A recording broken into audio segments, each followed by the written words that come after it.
pagi, suster, Bapak, Ibu, dan anak-anak yang terkasih. Marilah kita mengawali pagi ini dengan mendengarkan sabda Tuhan dan merenungkannya. Dalam nama Bapa dan Putra dan Roh Kudus. Amin. Bacaan hari ini diambil dari Injil Matius bab 2 ayat 18 sampai 23. Kelahiran Yesus Kristus adalah seperti berikut. Pada waktu Maria ibunya bertunangan dengan Yusuf, ternyata ia mengandung dari Roh Kudus sebelum mereka hidup sebagai suami istri. Karena Yusuf, suaminya, seorang yang tulus hati dan tidak mau mencemarkan nama istrinya di muka umum, ia bermaksud menceraikannya dengan diam-diam. Tetapi ketika ia mempertimbangkan maksud itu, malaikat Tuhan nampak kepadanya dalam mimpi dan berkata, "Yusuf, anak Daud, janganlah engkau takut mengambil Maria sebagai istrimu, sebab anak yang di dalam kandungannya adalah dari Roh Kudus. Ia akan melahirkan anak laki-laki, dan engkau akan menamakan dia Yesus.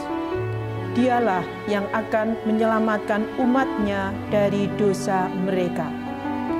Hal itu terjadi supaya genaplah yang difirmankan Tuhan oleh Nabi.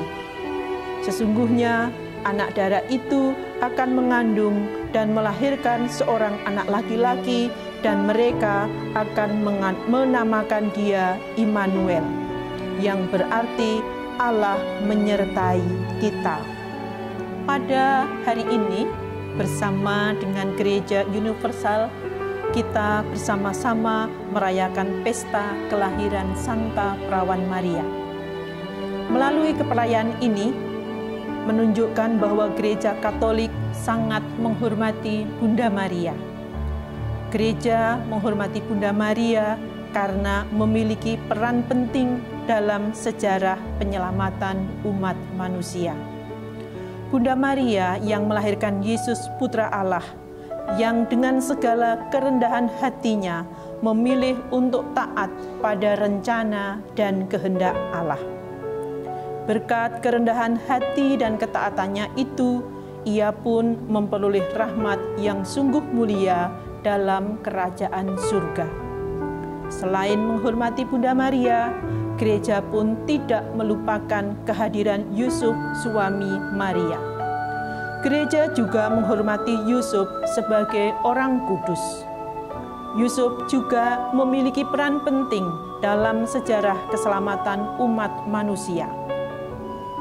Ketika kita memandang Bunda Maria, kita juga harus mengingat Yusuf, suaminya. Karena jika tanpa kehadiran Yusuf, sejarah keselamatan umat manusia tidak pernah terjadi.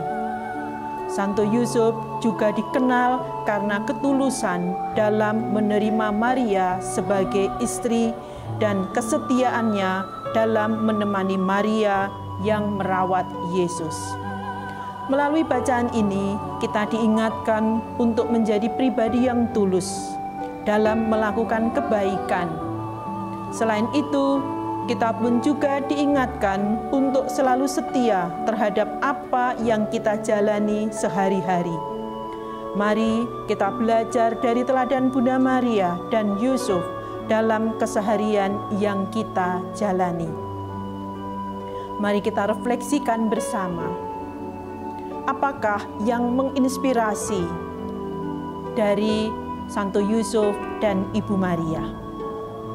Yang kedua, dari teladan Santo Yusuf itu, apakah yang bisa kita lakukan dalam hidup sehari-hari? Marilah berdoa. Tuhan Yesus Kristus, terima kasih atas berkat-Mu kepada kami, anak-anak-Mu. Kami bersyukur karena Tuhan pada hari ini boleh menimba inspirasi dan teladan Bunda Maria dan Santo Yusuf. Semoga kami selalu mempersiapkan diri untuk melaksanakan tugas-tugas kami dengan baik. Dan ajarilah kami agar dapat meneladan Santo Yusuf yang tulus dan setia kepada keluarga dan kepada kehendak Allah. Semoga kita semua hari ini, teman-teman kita, sanak keluarga kita senantiasa diberkati oleh Allah yang Maha Kuasa, dalam nama Bapa dan Putra dan Roh Kudus. Amin.